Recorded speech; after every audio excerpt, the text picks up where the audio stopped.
ప్రతి ఉదయం నిద్రలేవగానే జీవితం మీ ముందు ఖచ్చితంగా రెండు దారులనుంచుతుంది. మొదటి దారి పరిస్థితులకు తలొగ్గడం, నా తలరాత ఇంతే అని రాజీపడటం, కంఫర్ట్ జోన్లో బతికేస్తూ కలలన్నీ కలలుగానే మిగిలిపోతే ఆ బాధను దిగమింగుకుంటూ బతకడం. ఈ దారి చాలా సులువు, కాని జీవితాంతం ఏమీ సాధించలేకపోయానే అనే పశ్చాత్తాపమనే నరకాన్ని అనుభవించాల్సి వస్తుంది. కాని రెండవ దారి ఒకటుంది.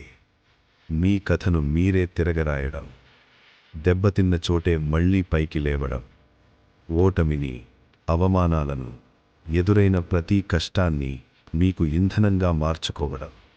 మీ తలరాతను ఎవరూ మార్చలేరు. మీ చేతలు, మీ కష్టం మాత్రమే మారుస్తాయి. దెబ్బ తగిలితే ఏడవద్దు, తిరిగి కొట్టడానికి సిద్ధంగా ఉండు.